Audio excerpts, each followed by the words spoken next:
mga lihim ka bang gustong sabihin? O mga sikretong gusto mong aminin? Halika't ating pag-usapan sa Main Confessions.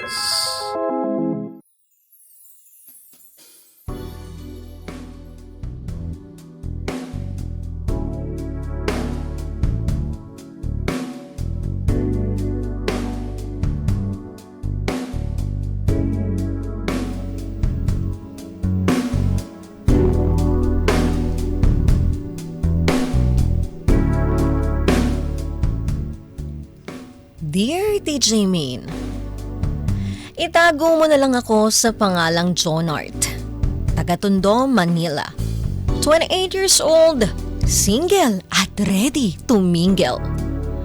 Matagal na po akong nag-iisa sa buhay. Kung ano po ang edad ko ngayon, ganun na rin katagal na panahon. Kaya po ako lumapit sa inyong estasyon dahil gusto ko lang sanang humingi ng payo sa relasyon ko ngayon na nireto sa akin ng mga kaibigan ko. Kaya naman bago ko tuluyang mailahat ang aking confession, nais ko munang ikuwento ang pinagdaanan ko. DJ Main, kagaya ng sinabi ko kanina, no girlfriend since birth po ako. Pero may itsura, matalino, masarap din kasama. Ang standard ko pagdating sa babae ay maganda, mabango, tapos malinis sa katawan. Alam iyan ng mga kaibigan ko, DJ Main, at talagang suportado sila sa gusto ko. Kaya naman noong sinubukan kong sumama sa kanila at may ereto sila sa mga mutual friends nila, hindi na ako nag-inarte pa. Noong makita ko ang isa sa mga nireto nila, doon ko lang yata naramdaman ang tunay na kahulugan ng love at first sight. Siya nga pala si Zaira. Mas bata lang sa akin ng 2 taon.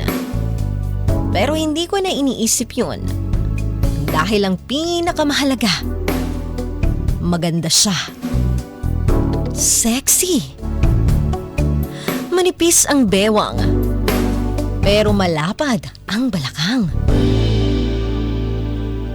Pakiramdam ko nga noong mga oras na yun ay baka siya na talaga.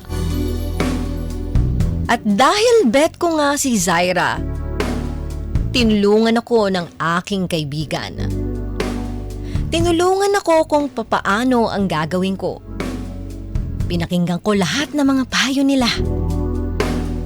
At binalaan nila ko. Wild daw itong si Zaira. Kaya wag raw akong magtaka kung bigla na lang akong ayain kung saan-saan. Lalo na sa kama. Sobrang nagulantang ako sa sinabi nila. Pero pinakinggan ko lahat dahil curious talaga ako kay Zaira. Matapos noon, sobrang nagpapasalamat ako sa mga kaibigan ko. Kumbaga sa sasakyan, DJ Main, sila yung naging starter ko. Tapos ako na yung nagmamaneho. At habang tumatagal nga ang koneksyon namin ni Zaira, mas lalo akong nakumbinsing wild nga talaga siya. Sobrang gusto ko yun.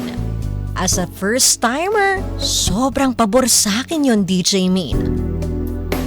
Isa kasi yun sa mga wild fantasies ko. Kaya naman hanggang sa isang gabi, inayaan niya ako sa kanyang kondo. Tinanong niya ako kung gusto ko raw bang gawin naming dalawa.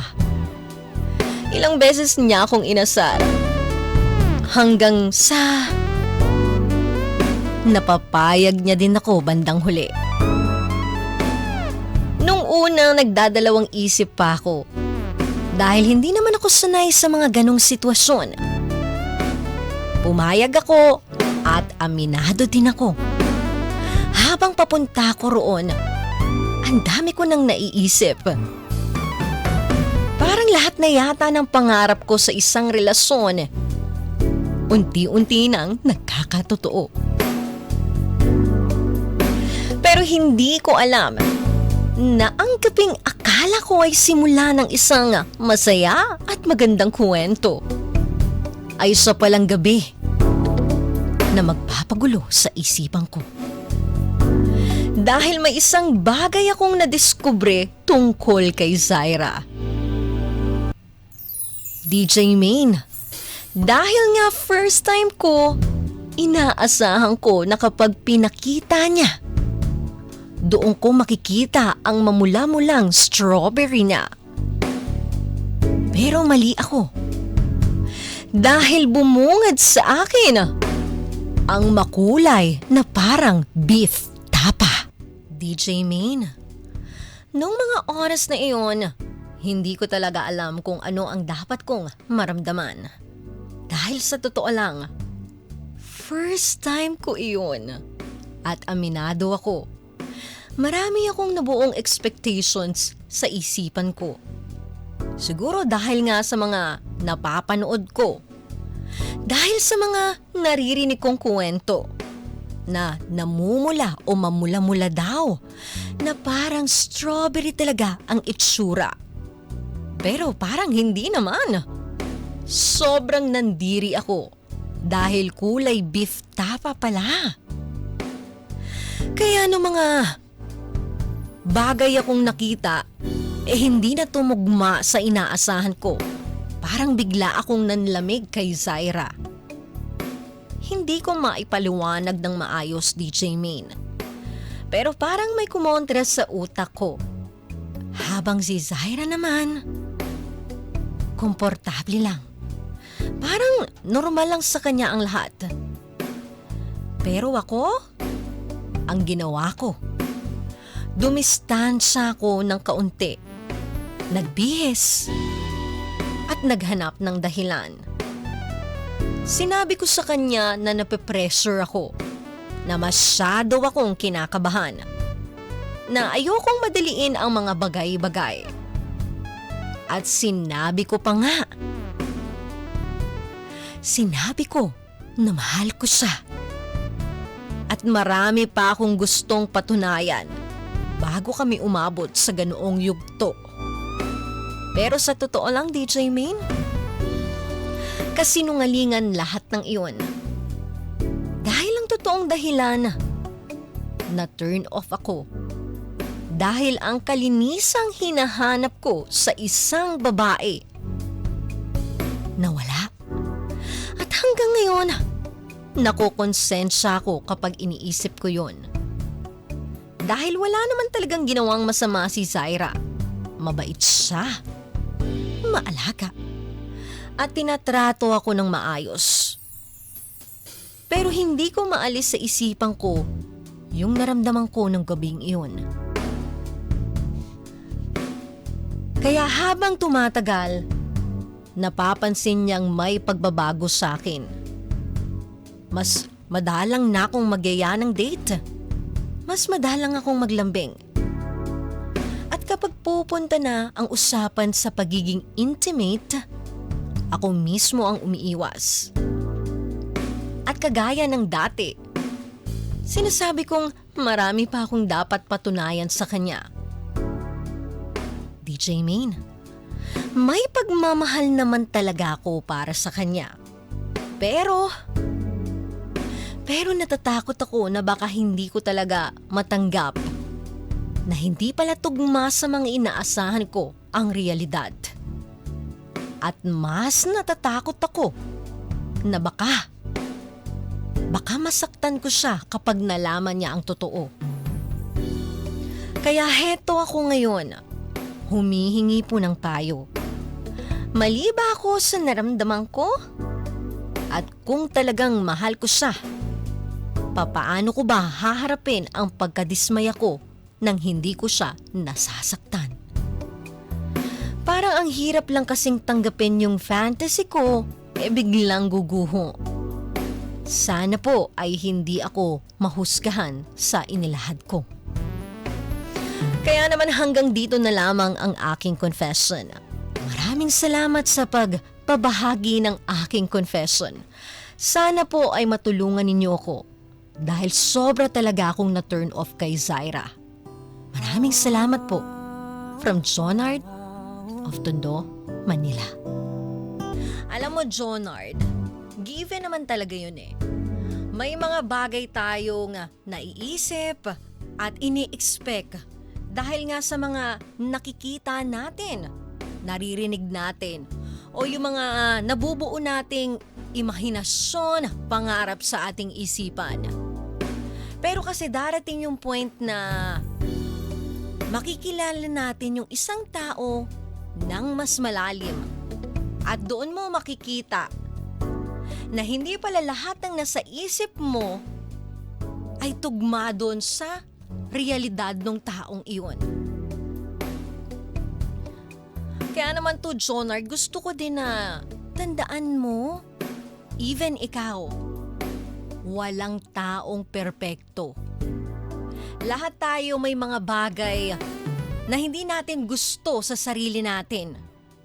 Lahat tayo may insecurities, may imperfections, may flaws, na baka kapag nakita ng iba, ay hindi agad nila magustuhan.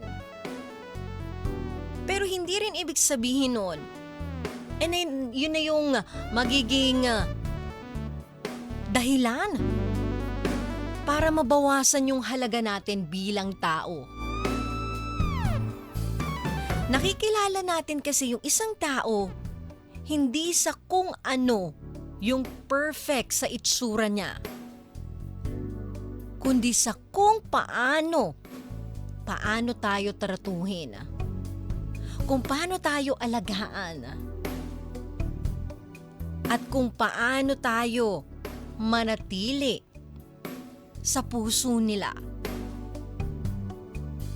Hindi naman masama yung naramdaman mong disappointment. Siyempre, ikaw tao lang. Lahat naman tayo dumarating dyan. May mga disappointment tayo sa buhay. Kasi may expectation tayo.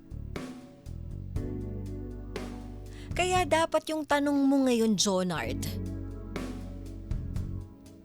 dapat yung bagay ba na hindi mo nagustuhan ay mas malaki ba kesa dun sa kabutihan ng tao na nasa harap mo ngayon, which is si Zaira.